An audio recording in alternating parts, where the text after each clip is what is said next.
The mostly weekly podcast from Rude and Hero, plumbing and air. Here to talk to heroes about business and the trades. With your host David and Cat, their own beer attack, oh yeah. This is the Hero Talk theme song, ooh yeah. This is Podcast Weekly, well mostly it is, don't worry about it, okay. This is the Hero Talk theme song, ooh yeah.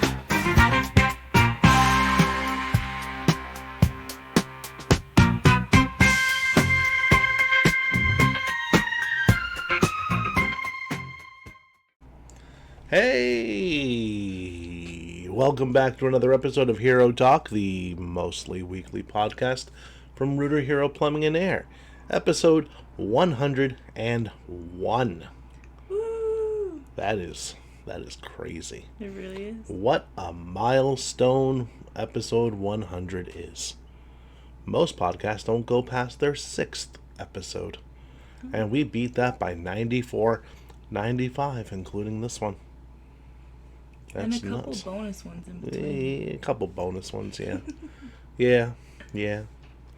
So, of the numbered ones, 101, including this one. Yes. So, that's cool. Very exciting. Yeah, that is neat. I'm David, I'm one of the hosts, and with me is... Cat. And together we're on the attack. We've gotten good at that. Very good. After 100, I would hope so. we're pretty good at it. So, how's your week been, Kat? It's been fun. A lot of new tasks at work. David and I just had a whole debrief before this. So very fun, very exciting, new things to come. But yeah, it's been good. Personal life outside of work has also been very fun. Lots of family barbecuing and just spending time with everyone, family and friends is really nice. Yeah. What about That's you? pretty cool. Same old. I saw the movie Long Legs yesterday. How was that? My brother watched it. He did not like it. It was a really good episode of The X-Files. Interesting. Or Criminal Minds, if that's more up to date. So, Okay. I liked it. The atmosphere was really good. Really, really creepy movie. So, the twist was pretty predictable. But then if you're into the genre or you've watched the genre, you know the tropes. So it was like, oh, yep, there we go. I was right. But it's not the ending that's so important. It's the journey. That's how they told it. Yeah, I enjoyed it. Nicolas Cage was really good in it. That's what my brother said. Yeah. If you didn't know it was him, you probably wouldn't know it was him. Because it's weird.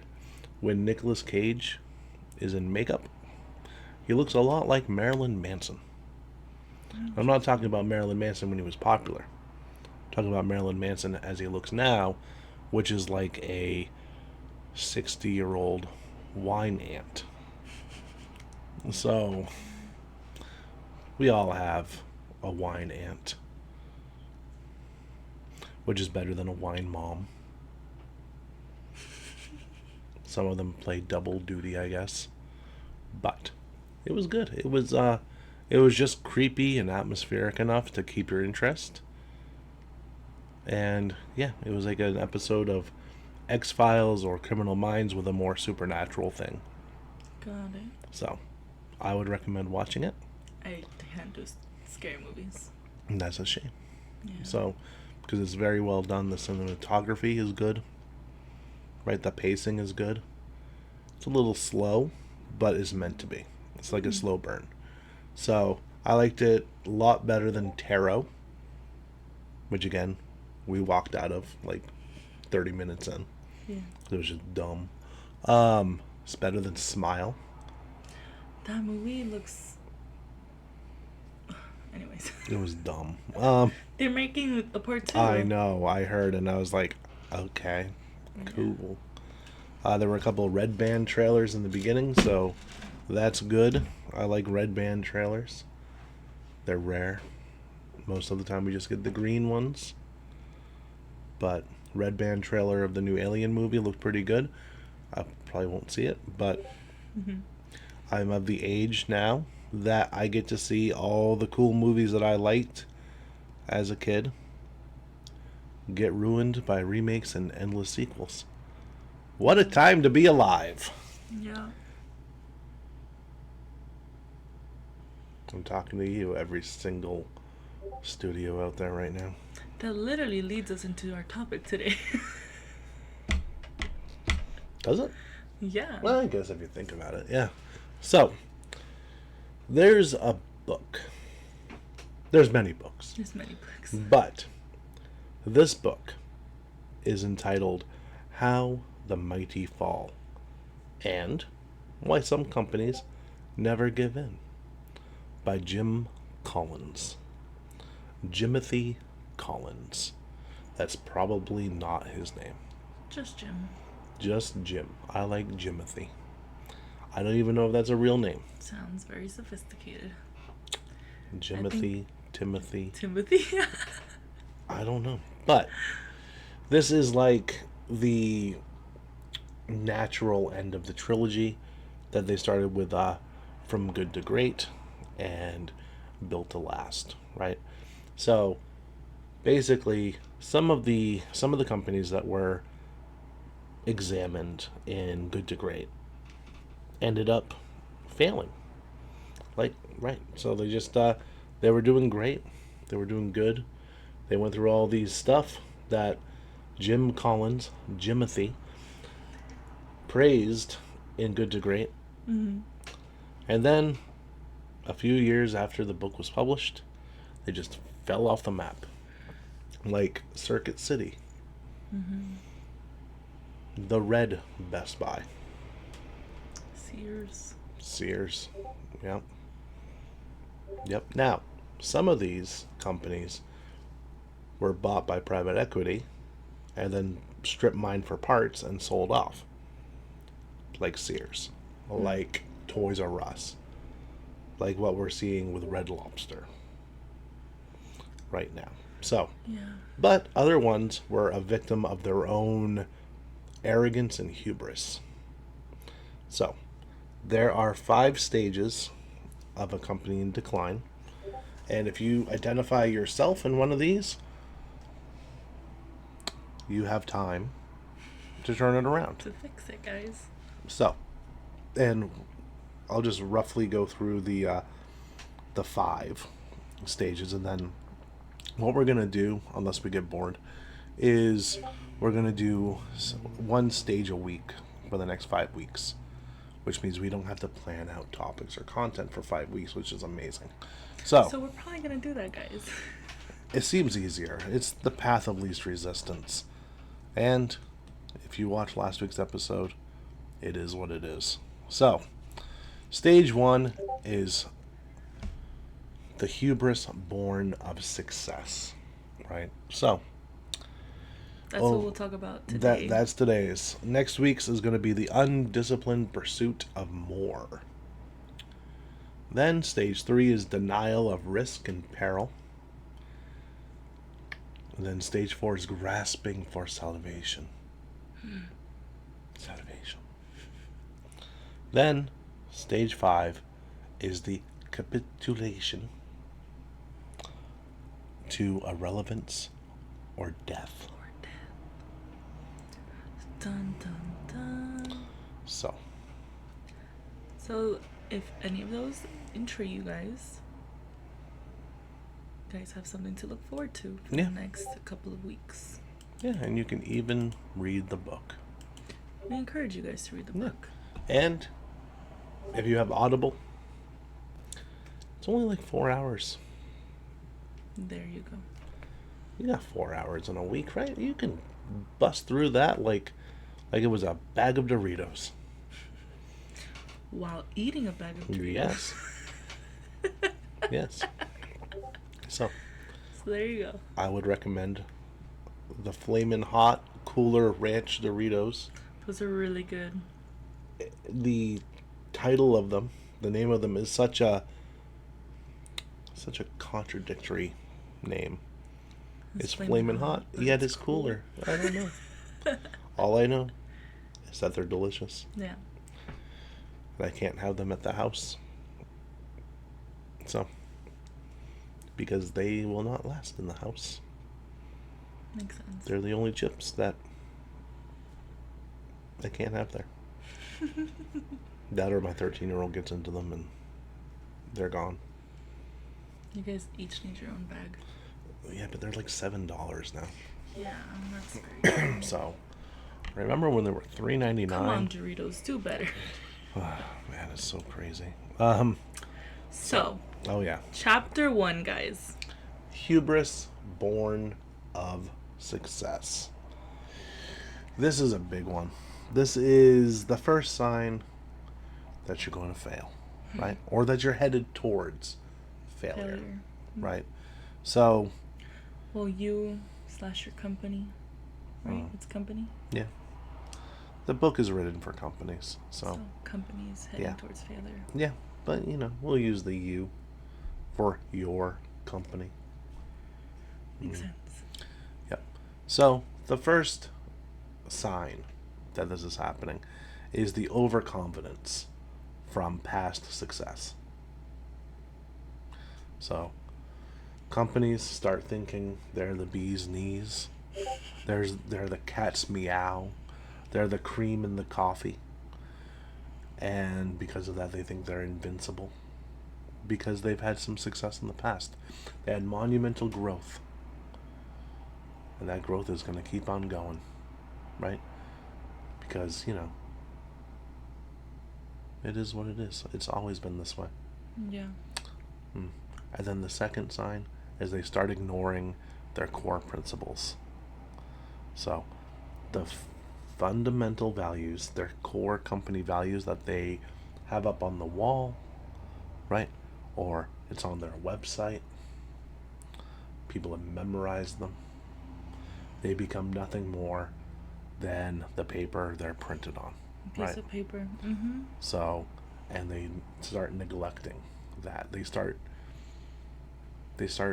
ignoring what they came up with as a whole, because sometimes those pesky values and principles they just get in the way. Yeah, those are the values that led them to success. Yeah. So the next step is or the next stage of this is complacency, and that's when people get way too comfortable, right? So people become complacent. They assume that past success will automatically translate to future success, and that ain't the truth. You can't just put something on autopilot, right, and expect it to work just as well as it did when you were managing from within, right? And you can't steer a boat if you're above the boat, right? Like, it just doesn't work. And you've kind of talked about it before, like, you celebrate those victories and then you move on to the next one. You can't hold those victories so high that you don't keep growing. Right. And a lot of companies do that. They're like, okay, cool, we got here. Okay, I'm gonna go on vacation. Yeah, it's like how you stay that high and how you continue to grow. Exactly. You can't become complacent. Right. And then, they start thinking they're superior to other companies in the industry. So they stop improving, right? Or they pay lip service to continuous improvement. They stop training as much. They stop going down into the weeds as much, right? They're like, oh, okay. Cool. We're better than them. Full stop. We'll always be better than them. Yeah. And then some little whippersnapper will come up from somewhere and take over a lot of the market share, right? Because they were able to innovate. They were able to zig and zag to where they're actually a threat now. So While other company just stayed where they were. Exactly. Comfortable. So, yeah, bad stuff. Then they start undermining their own competitive advantage. Things like they just give up and it's not even a conscious giving up, right? They went from leveraging whatever their core strengths were, right, to, you know, hey, if we just do this, it'll work. Chances are, if you've forgotten your core strengths, if you've forgotten your hedgehog concept, same guy, Jimothy, he had the core hedgehog thing, right? It's up on my wall. We did an episode about it. Go back to that if you want, or just Google it. I don't know. Read the book. So Jim Collins. Jimothy Collins. So it's probably short for James. Most likely. Maybe. So, but you stop worrying about your core strengths, and then you're just like, oh, okay, let's shotgun some stuff out there. It'll work. Yeah. Chances are it won't. So, they start neglecting feedback, which is a huge red flag, right? So, yeah. And like reading these or like going through these, I know like I was like, oh, you or your company, it's both if you really think about it. This is how you set yourself up for failure as well. Yeah. And like, let's say you don't have a company, I don't have a company. These are all like, yeah, you're setting yourself up for failure. Yeah, no, 100%. It's good to know these things and to see if you're doing these things within yourself, because Yeah. it's really easy to start doing these Oh, things. yeah. And a lot of it just comes from hubris. So it's like you get to a certain point in your life and you call it good, right? So you get to a certain point in your business and you have the fancy cars, you have the boat, you have the big house. Your people are doing well off, and then you start to ease off the gas. Yeah. Right? It's unfortunately very common, and even more unfortunately, it's natural to do. So, one, it means that maybe your goals weren't big enough. So, it is what it is. Or maybe you didn't have the right goals in place. Because here's the thing, your priorities that you set 10 years ago might not be the priorities that you have today. Very true. So it happens, Very right? true. You evolve. How most successful people go is first they're in it for themselves, right? Or their own family, right? And they build a big company to support that and to give themselves and their family whatever, they wanted, right? That's the first phase. The second phase is to helping the people that they employ fulfill their goals and dreams, right? And that's the second step. Not a lot of companies, not a lot of founders get past that first phase, right? And you can see that just by watching the news or reading like Wall Street Journal, things like that. Like companies that balance the budget through layoffs, right? So like a lot of companies on LinkedIn right now, right? Just on LinkedIn on the desktop version, go to the sidebar on the right hand side and read a few of those articles that are there. You see them almost every day. Yeah. Right? So, I mean, it is what it is. But, yeah. But the second phase is honestly where it's at, where your own needs are met and they keep getting met, right? I'm not saying sacrifice one for the other, because you shouldn't do that either. Yeah. But when the priority becomes other people, and that could be employees, that could be customers, that could be the community, right? That's when businesses really start to take off. There's an old saying called givers gain, and the more you give, the more you get. Yeah. So The focus should really be all three of them. yes. So next one 7. is underestimating challenges, right? So new challenges pop up in business all the time. New challenges pop up in life all the time. It's part of life. It's part of business.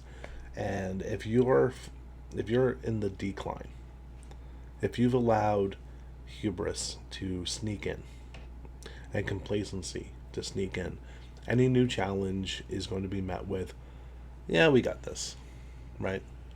even though they don't got this. So, because new challenges are new, right? Yeah. And things that might have worked in the past might not work now. A lot has changed in the last 2 years, let alone the last 10, 15, 20, 25, 30, right? So, new strategies need to be made. Now, experience and hard work obviously will get you out of that rut, right? With the new strategies. So you have to have a marriage of both, the new and the old. So next one is arrogant decision makers and arrogant decision making, right? So this is when people just, without doing proper research, without analyzing things or even looking at the market or looking at what the strengths are, right? They just do something. Don't even consider the risks. Right. either. Right. Like the classic example of this is from the book is when Circuit City moved away from their core business, which was electronics. Electronics, yeah. Yeah, because they're the red Best Buy. And they started going into CarMax. That's crazy. Yeah, which is a completely different business, right? But they went all in on CarMax. And I don't know about you, but I can't remember the last time I saw Circuit City or CarMax. There's a few. Are there? Yeah. I haven't seen one in a long time. There's one in Burbank. Is it still in CarMax or is it just the building? No, yeah. It's a CarMax. Good for them. Yeah. But they're nowhere near what Circuit City was. Yeah. Circuit City was top of class for a long time, for decades. And all of a sudden, now it's Best Buy. And honestly, Just Best Buy. just Best Buy. Radio Shack's Target. gone. Yeah, like Target if you want some electronics. Yeah, and it is what it is. Lack of strategic focus. Yeah, look, there's one on Roscoe, Burbank. Good for them. Inglewood. Good for them. What's better, CarMax or Carvana? I don't know. Does CarMax deliver cars to you? Carvana does. CarMax does not. And CarMax has a no haggle policy, which means you cannot negotiate the price. That's awful. That's part of the fun of buying a car. So, So there you go. And that's why there's only like 3 near us. yep. And this is LA. So, Yeah. lack of strategic focus. The focus becomes diluted as companies try to do everything instead of specializing. So, The same example that he just said. yeah, but more like they try to do everything for everybody and forgetting their core product or service, and then their core customer, right? So, and then the last sign on this is the erosion of culture. So the company culture that drove initial success starts to erode, leading to internal conflicts and inefficiencies, but not the healthy kind of conflict. Not the ability for leaders and employees to be able to disagree, have debates, and argue their case, right? It's more the internal conflicts that ends up with one side throwing up their hands and being like, okay, do it your way, right? Because the Or other, I'm leaving. yeah, that too, that goes into a few of the other parts, where the core people or the people that played a hand in the success start leaving, Yep. right? Because they don't want to be a rat on a sinking ship. So, but this book is always good to read once the economy begins correcting itself, which honestly, every 15 years or so, the economy is a cycle. So we end up, maybe not as severe as it is right now, but every 15 years or so, we do a course correction with the economy and A little reset. a little reset and a little, oh my gosh, look at these prices. Yeah. But then it levels out usually. So, and that's been going on since there's been economies, because you can't have an up market all the time. That would be crazy. That'd be nice. It would be Crazy. nice. It would be nice, but there's always going to be a bubble, right? There's always going to be a correction, and that's why there's bears and bulls, right? So, what are you going to do? You're going to cry about it? It is what it is. It is what it is. Just make sure that you can make it through the tough times. Yeah. Don't overspend in the nice times, because what's the old saying? Strong people build good times. Good times creates soft people. Soft people create bad times. And bad times create strong people. There you go. Yep. Replace people with companies, and there you go. So, there's a lot of companies that are facing this right now, right? It is what it is. But there are ways to get out of it. And recognizing the signals is the first step. Yep. It would be nice if you could recognize them before they started, but then how could you recognize them? They haven't started. Yeah, you just have to keep an eye out for them. And once you find yourself getting those signals, that's when you have to course correct. And that course correction can be tough. Yep. Especially if hubris has already gone in Become. to the culture, and you automatically think you're better than all the other companies out there that do the same exact thing that you do, right? Like Best Buy, Circuit City, Walmart, and Ames. I don't know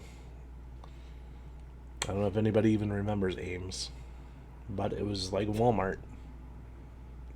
They had lots of locations, and they're gone. Most of the Ames buildings where I grew up turned into call centers. Oh, wow. They like gutted the stores and put in Call centers. call centers. Most of those are gone. So it is what it is. Combination of hubris and outsourcing, which Outsourcing is, man. yeah. But that was chapter 1 of Jimothy. Jimothy Collins' work, How the Mighty Fall. I forgot the name of it. Yeah, for I a was like, second. work. It's like, it is something. How the Mighty Fall. Yeah. So, Chapter 2 will be discussed next week. yep. Chapter 2 is the undisciplined pursuit of more. So, Stay tuned for that, guys. all right, and then The fee. yeah, because we don't run ads on here. That would be weird. We don't have sponsorships. That would be nice. That would be nice, but weird. Yeah. And our success on this is determined by you, the viewer and the listener, or the people that just pretend to listen and share it. That counts too, guys. Yep. So, pay the fee. Like, comment, share, subscribe. That was almost like a song. So, yeah. And then we'll see you next time. Maybe. It is mostly weekly. All right. Bye. Bye.